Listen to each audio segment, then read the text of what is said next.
What can I say? Everything I say now will be a disappointment. I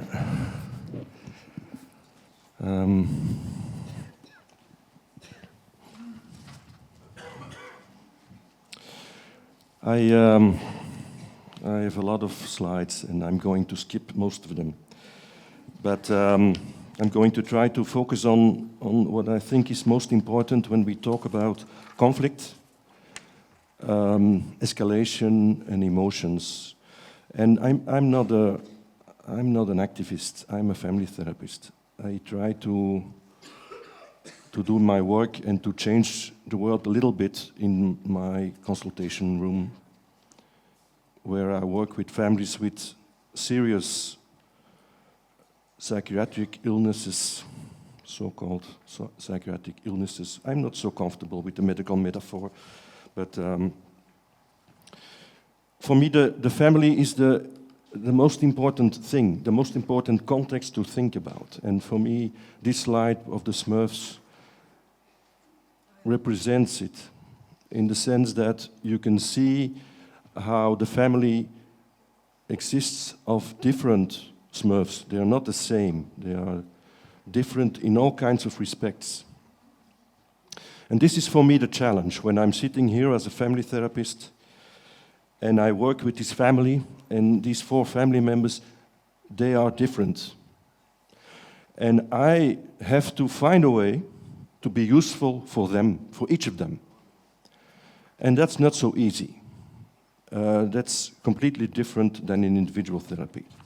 If we look at the outcome research and we look at Bruce Wampel's meta-analysis, for instance, we see that alliance, of course, is very important in psychotherapy, but it's even more important in family therapy. And there's a reason for that. And the reason is that alliances in family therapy are more complex than in individual therapy. So that's how we can understand that it becomes more important in terms of the factors for the effectiveness. One of the things that helps me when I'm sitting here, and Alexandra already referred to the concept of hesitation. What helps me when I look at this family is to think in terms of who wants to be here, who wants to speak, and who doesn't want to speak, who hesitates most to speak. And in general, if you look at the literature on family therapy, what I find helpful is to broadly divide the family members in what we can call the gatekeepers. This is what John Bing Hall called gatekeepers. These are the persons who want therapy, who took the initiative, who phoned me, who really want therapy. Let's say that here's a mother and who's a gatekeeper. She sent me an email and she said, I want you to talk with our family because we're worried. Then there's the husband, he's also worried, so maybe he's also a gatekeeper. And then there's a visitor. This is the sister. And she doesn't want to be here, but okay, she'll be here. She doesn't know exactly what to expect, but okay, she's here. And then this is what we can call the therapy hostage, and he doesn't want to be here. And I can show you with my body, and I will not give you any eye contact, and I will show you I don't want to be here. Very often, if you work with adolescents, you will see that the parents will be the gatekeepers and the adolescent will be the hostage. But it can be different. But for me, as a therapist, the so-called hostage is the biggest challenge.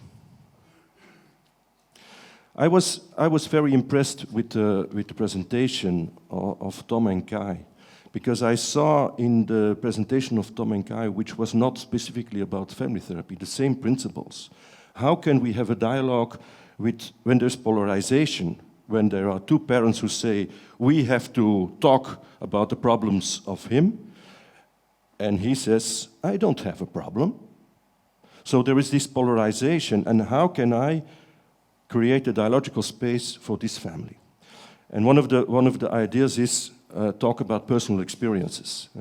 So for me, one of the things that helps me is not to talk about the problem or the diagnosis or something. Because when I would start to talk about what's the problem, they would be eager to tell me about what is the problem. But he would say, there is no problem. And so immediately we get a discussion about what's the problem. So I avoid that word.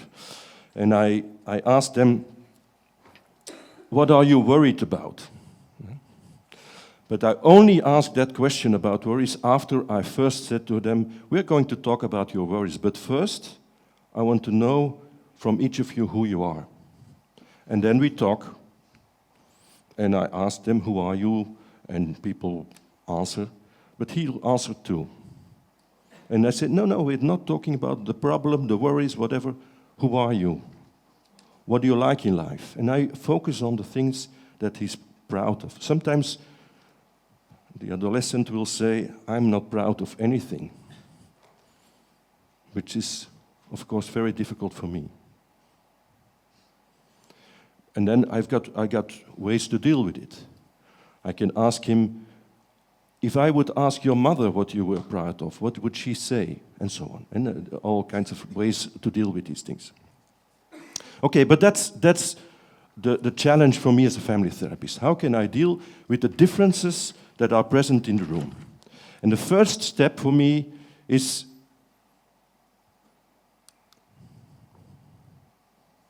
doesn't work.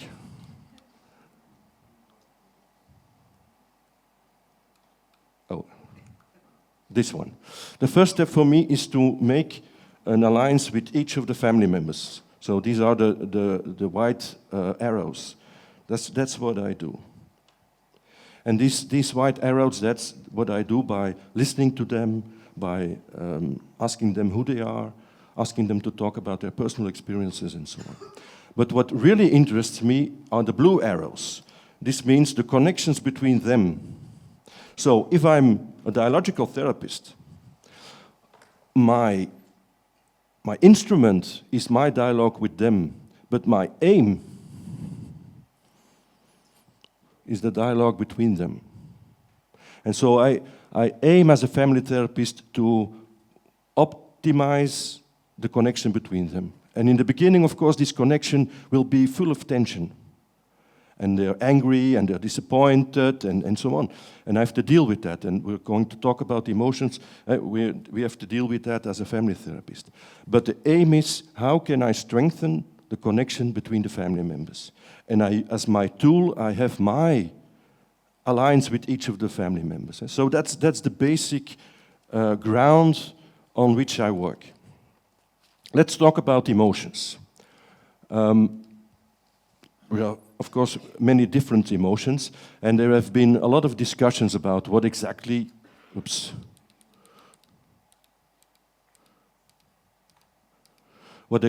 are emotions, for instance, how many emotions there are. And there is this well-known Paul Ekman who studied facial expressions, and he said there are 6 universal emotions. And universal means every culture, everywhere around the world, the same 6 emotions. Later he would say, well, maybe there are some more emotions, and he found some more emotions, but the big problem, I think, of his ideas is the universality. How can we speak about universal emotions when we know that there are so many cultural differences? And so this paradox, in the sense that I feel that my emotions are mine, they're very individual, but at the same time we know that they are influenced, and they are not only influenced, they are maybe even evoked, or even what I feel is not really what I feel, it's what I feel in my context. My emotion is not my emotion, I feel it as my... So it's very complex. I propose not to go into the complexity, and I try to make it rather simple. So there are many different emotions. How many? I don't know. Let's say many different. In some way, emotions are linked to life experiences. In what way exactly? I don't know, but let's say that it's linked with life experiences. And then there's this ambivalence around emotions. When I feel something, I feel a tendency to express it, but also hesitation. I feel a hesitation to express it. When I'm ashamed, I can only express it in the context in which I feel safe. And so when I feel ashamed, I will always try to find out, is this a safe context or not? So, for instance, when you're standing on a stage in front of 100 people, showing emotions, well, there is this big hesitation anyway. Of course, there's certain emotions it would be okay. But for instance, anger, we would probably try to avoid or try to keep it in. So there is this tendency, and this tendency towards expression, but also this hesitation, this is something that we often meet in the therapy room. And so when we talk about emotions and emotion regulation in therapy, this is something that's important to keep in mind.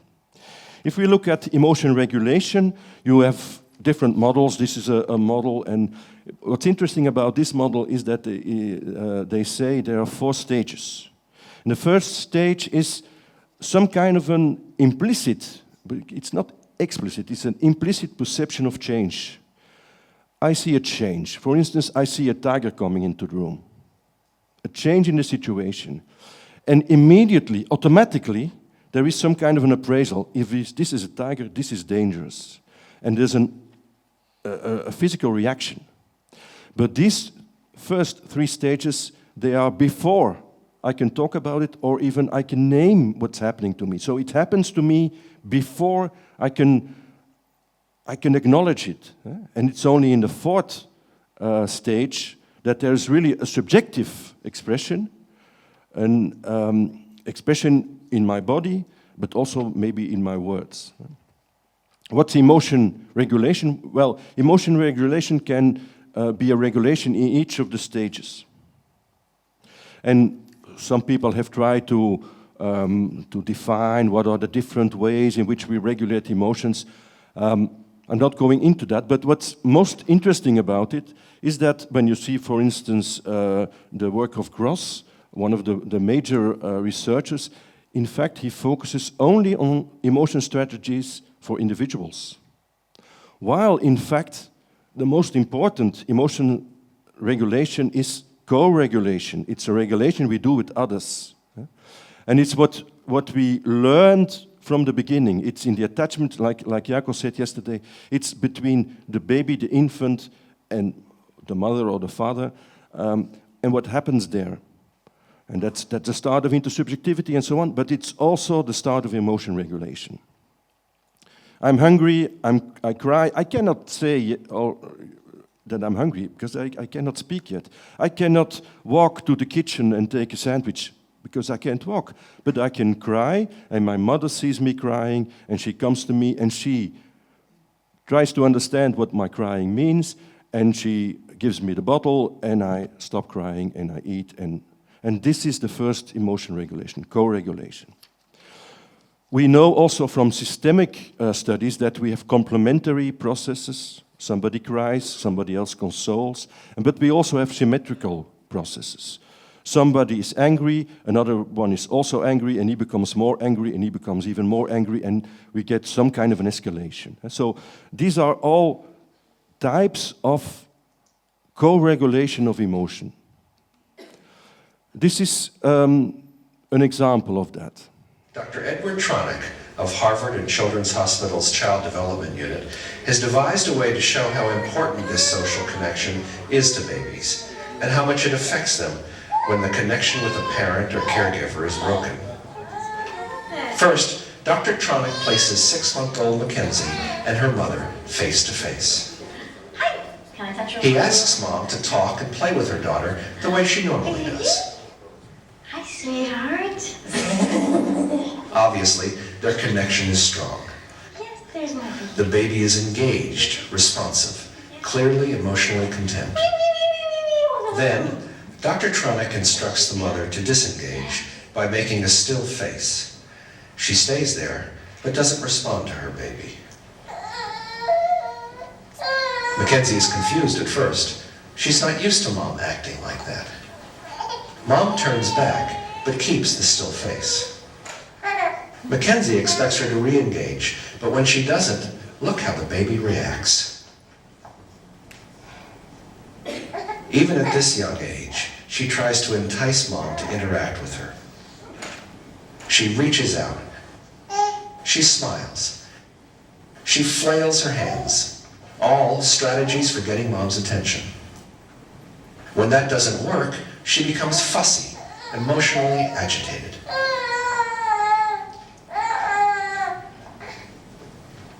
And finally, she just gives up. The meaning of the event is this emotion that the infant is experiencing in relationship to this breaking of the connection in relationship to the mother. And that's a fearful, frightening thing. And the infant will do a lot to try and overcome it. But when they fail with a sense of helplessness and a loss of control. Dr. Tronick then asks Mom to re-engage.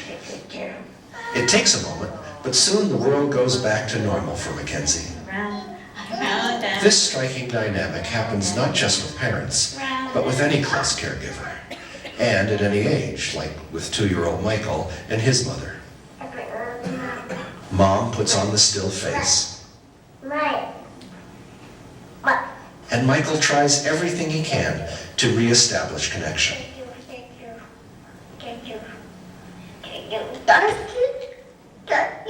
When he fails, he falls apart dramatically, just like the younger child.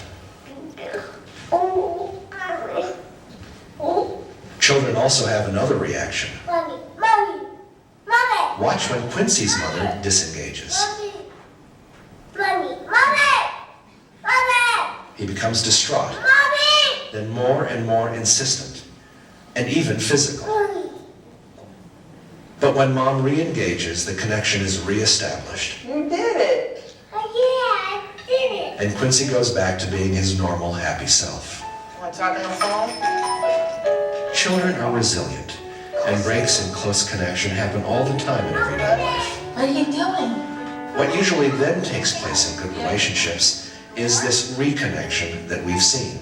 And we know now, looking at the interaction, that there are only maybe 20, 30% of the time is the interaction perfectly, quote unquote, perfectly in sync.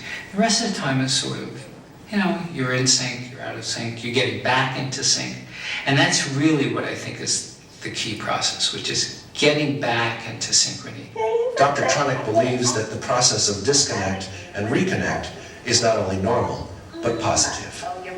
When you reconnect, one of the things that can happen, not always, but some of the time, is that you create something new. If you create something new, you grow. And babies are about growing. Babies are about growing. For me, this is an important video, and the research of Tronick is very important, I think, because you see how the baby regresses when the mother has a still face, but you also see how the baby picks up the relationship quite easily when the mother again engages in a responsive interaction. And for me, this example of responsive interaction is what I try to achieve when I'm sitting in this chair. And of course, the way that these different family members are in the session is so different that I have to be different towards each of the family members in order to be the same, in order to be warm, empathic, authentic. In order to be like that, I have to be different to him than to her, for instance. So it's quite complex. In a session, we usually use as emotion regulation strategies empathy, and also the recognition and the noticing of agency and so on. So that's the most important thing. What we do in an individual session is very often that we are, let's say that I'm in an individual session with this client, and this client starts to get sad and maybe starts to cry, then I have some kind of an homeostatic function. I will talk to this client in such a way that I will invite this client, for instance, first to let the tears go, and then maybe to talk about the life experiences and so on. And this will have the function of helping the client regulate the emotions. That's individual therapy. That's if we have this kind of a session. But we have this kind of a session in family therapy. So that's at the same time more complex, but at the same time it gives us also more options. The first thing I can do, for instance, when I'm a family therapist, and let's say that one of the family members starts to cry, instead of trying immediately to invite the story, I can first watch what happens. And for me, this is very important. Yesterday in the workshop, I gave the example of the family of Laila. And Laila had a difficult relationship with her father, and she was angry with her father, and her mother was sitting beside her. And Laila was talking about her father. And she started to cry. I had expected that when she started to cry, that the mother would do something to help her, to console her, to whatever, something to, as a response to the crying. But she didn't do anything. And so I asked her, I said to her, this would be a moment that some mothers would, for instance, hand over the box of Kleenex. And the mother said to me, I'm not going to do that because she's not going to accept it. And I said, well, maybe you can try. And so I encouraged her to try. And she did it. She tried. She took the box of Kleenex from the table and she handed it to her daughter. And the daughter refused it. And then the mother looked at me like, I told you. And she didn't say it, but and I talked to the mother and I said, yes, this must be discouraging, but maybe you have to try again. And so the mother took the box of Kleenex and handed it to her daughter. And this time the daughter accepted the Kleenex and started to dry her eyes. And mother looked at me and she was, wow, like bright, and she was so happy that her daughter had accepted the Kleenex. Okay, I'm not going to tell the whole story, but the main idea is that instead of me handing the Kleenex or consoling the girl, I have mother to do it. And remember what I said before, it's not the yellow arrows that are important, it's the blue arrows that are important. So if I can, in terms of emotion regulation in the session, if I can work with the dialogue between them instead of my consoling, that is much more strong. And so that's the first thing I do when there is emotion in the session. I do nothing. In a sense, I do nothing. I do something. I watch, and I try to notice, and I try to see what happens. The second thing I can do is, from this chair, to invite to them to talk about emotions and to talk about emotion regulation. I can talk with them about emotions, or I can ask them to share emotions with each other. And let me give you an example.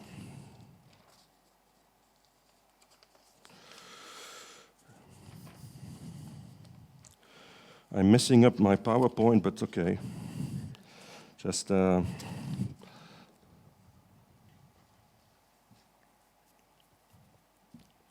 I'm not going to. I'm going to give an example later. First, I'm going to talk about escalations. This is a clip from the movie Revolutionary Road, and it's about a couple, Frank and April, and you'll see an escalation in the clip. What's important is it starts in a theater. And this is Frank, and Frank is watching the play, and April is playing a role in the play. That's the most important thing that you have to know. Let's watch the clip.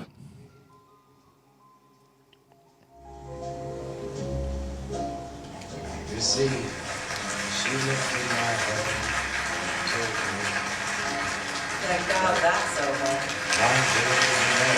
So much for the beautiful royal players. And she was very disappointed. And somebody else was kissing me. Frank! Oh, very nice, Frank. Oh, thanks so much, Mrs. Gibbons. I can't tell you how much we enjoyed it. You have a very talented wife. I'll pass it along. Huh? I'll go there again, 'cause I want to leave the gypsy. Frank! Oh, hi. She's in there. I'm about ready for that drink. Couple of minutes. Come back to me someday.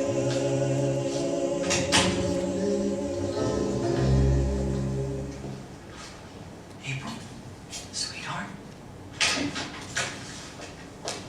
Hi. Hi. About ready to leave? Yeah. Just gonna get this makeup off.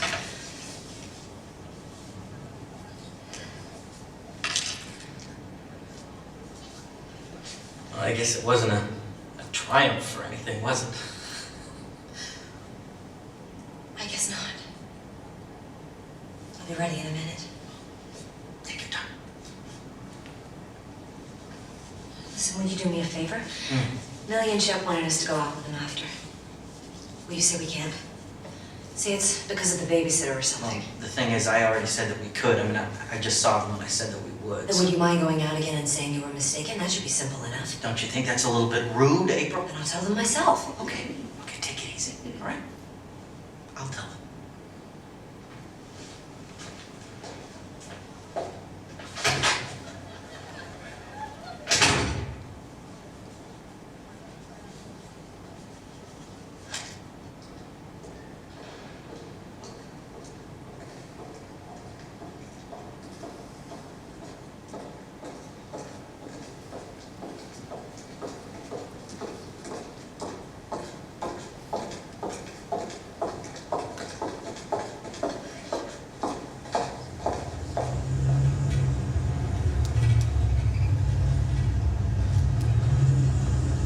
Well, I mean it, baby. You were the only person in that play. Thank you. I shouldn't have let you get mixed up in the damn thing, is all. All right. A bunch of amateurs. I mean, you studied for Christ's sake. Could we stop talking about it now? Sure. I just don't want you feeling bad about it, that's all, because it's not worth it, you know? It's bad enough having to live out here amongst these people, but... What'd you say? I said yes. All right, Frank. Could you just stop talking about it now before you drive me crazy, please? What are you doing?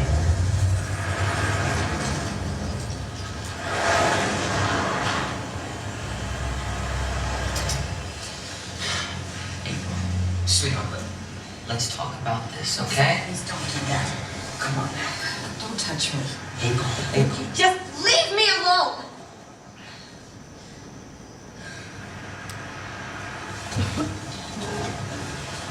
Okay. It strikes me that there's a considerable amount of bullshit going on here, and there's just a few things that I'd like to clear up. All right? Number one, it's not my fault that the play was lousy, okay? Number two, it sure as hell isn't my fault that you didn't turn out to be an actress. And the sooner you get over that little piece of soap opera, the better off we're both going to be. Number three, I don't happen to fit the role of dumb, insensitive suburban husband. You've been trying to lay that crap on me ever since we moved out here, and I'm damned if I'll wear it. Number four, April. April! April! What the hell are you doing? Get back in the car! No, I will in a minute. Just let me stand here for a second. God damn it. April, can you please just get back in the car and talk about this instead of running all over Route 12? Haven't I made it clear I don't particularly want to talk about it? I mean, Jesus, I'm trying to be nice about this thing here, for God's sakes. Oh, how kind of you. How terribly, terribly kind of you. Wait a minute, I don't deserve this. You're always so wonderfully definite on the subject of what you do and don't deserve. Wait a minute. Wait a goddamn... April, now you listen to me. This is one time. You're not gonna get away with twisting everything that I say, April. This just happens to be one goddamn time. I know I'm not in the wrong here. Christ, I wish you'd stayed home. You are when you're like this, April. You're sick. I really mean that. You're sick. Do you know what you are? What? You're disgusting. Oh, yeah? You don't fool me, Frank. Just because you got me safely in this little trap, you think you can bully me into feeling whatever you want me to feel. In a trap. Yes, You in a yes. trap. Me, Jesus Frank. Christ. Me. Don't make me laugh. Pathetic, self-deluded little boy. Look at you. Look at you and tell me how by any stretch of the imagination you can call yourself a man. Ow! Jesus Christ!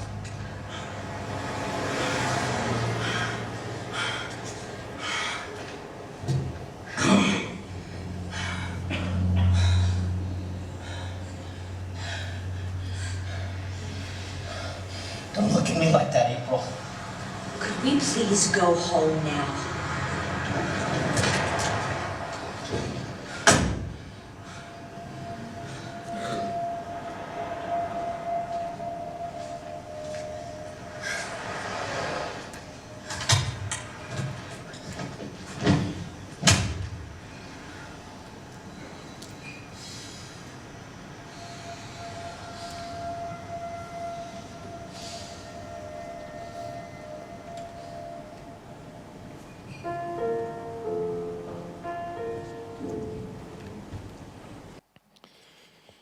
In a lot of respects, this is a very typical kind of a couple conflict, and we can see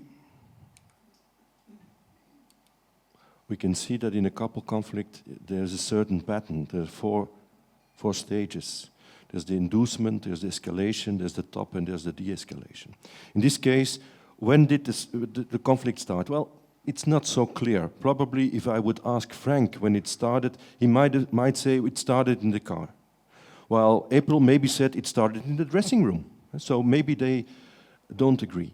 What's typical about escalation is that the emotions, they become stronger and stronger and stronger. And they just don't come this strong by itself, but because I get angry because you say this, and you become angry because I said this. And so we do it to each other.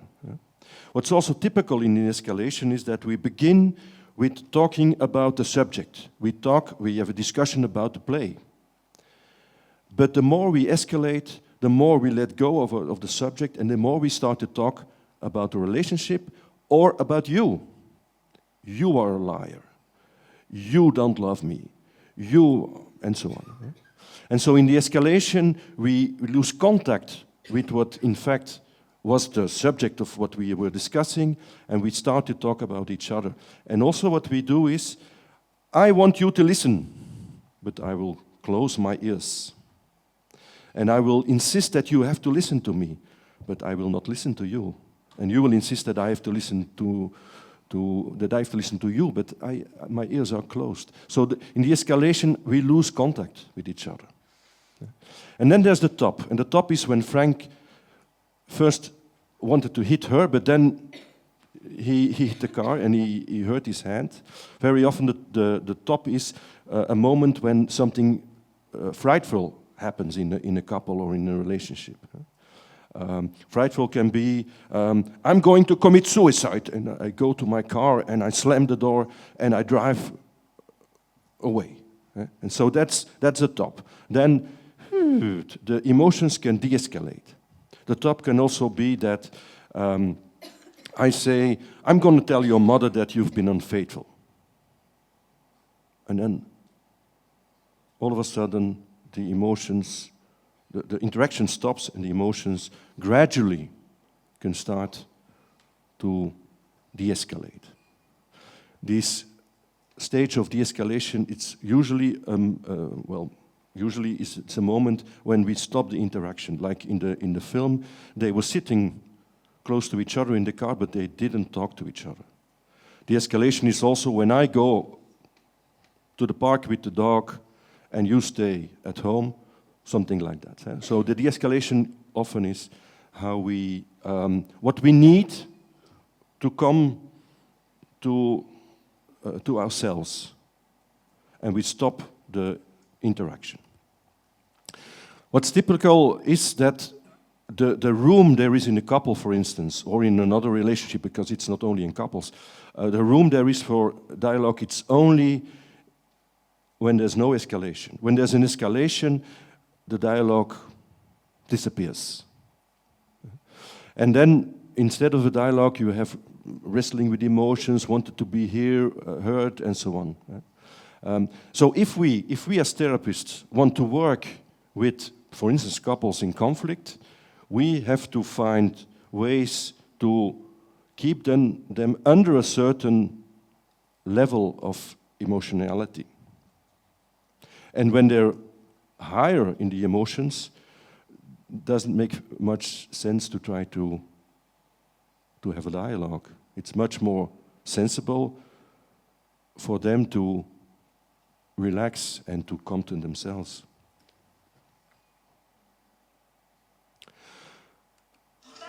Oops, no, this is not what I'm going to do.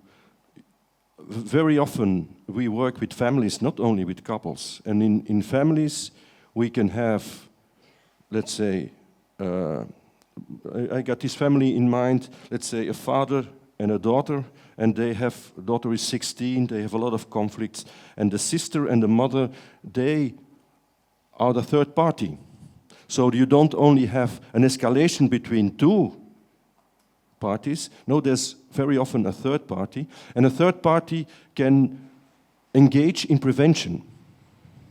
When I'm a mother in this family, and I feel that we're hitting a subject that might lead to an escalation between them, I try to change the subject.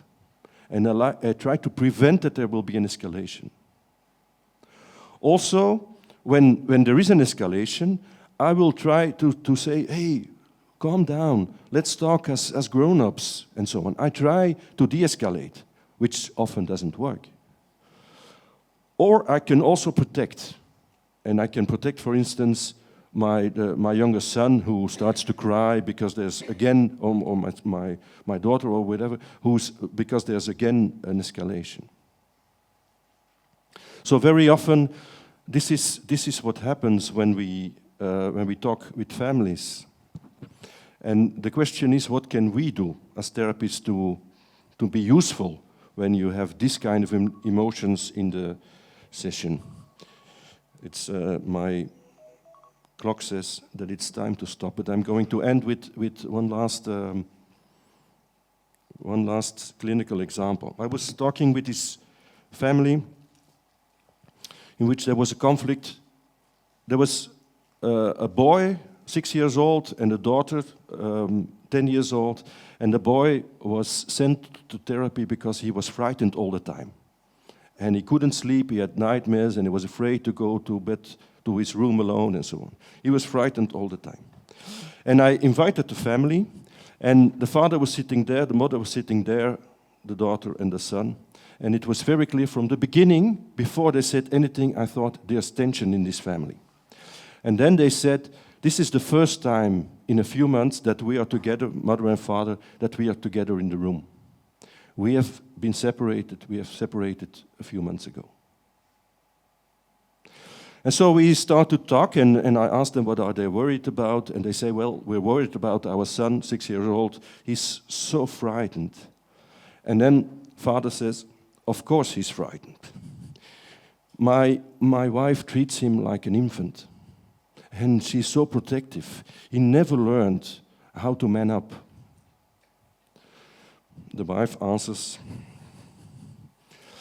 he's angry all of the time. Of course, our son is frightened. And I'm sitting here and I'm feeling this escalation between these two people. And I try to translate what she says to him in a way that I think maybe he can understand, but I feel powerless, and I try to smooth it. He's talking to her and I feel powerless. And I'm sitting here, powerless. Only then can I see what happens here.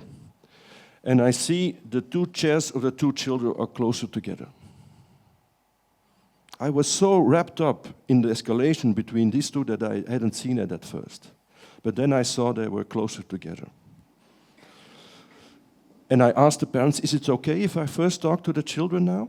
It was okay. And then I asked them, I see that your chairs are closer together. Who changed the position of the chairs? And the daughter said, I did. I did. I saw that he got frightened, so I moved my chair closer to him. And I said, yes, this was difficult, what we just witnessed in this session. Does this sometimes happen at home? And she says, yes, lately not anymore because they're separate, but before that, especially at night.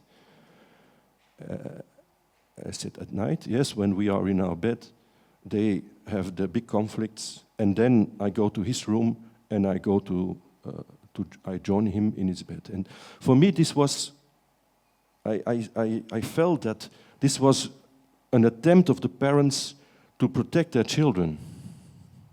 Let's not fight when the children are in the living room. Let's keep our fighting when they are away. Yeah? And so this helped me to have a positive view of the parents. I talked to the children, and I said, yes, a lot of children told me in similar situations as you are in, that when parents are fighting, it's very difficult for children. You feel afraid, and you feel powerless. I use these words, afraid and powerless, because he was presented as a frightened boy. And I used the word powerless because I felt powerless. I thought these are the emotions that are evoked in this escalation.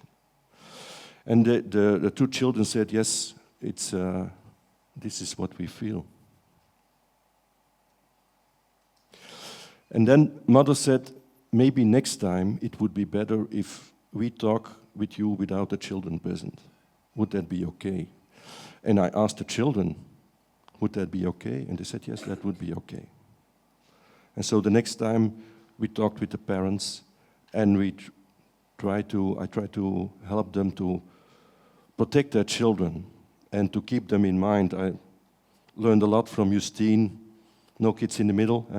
To keep them in mind, you're not only parents, and you're not only partners who are in conflict, you're also parents who love their children.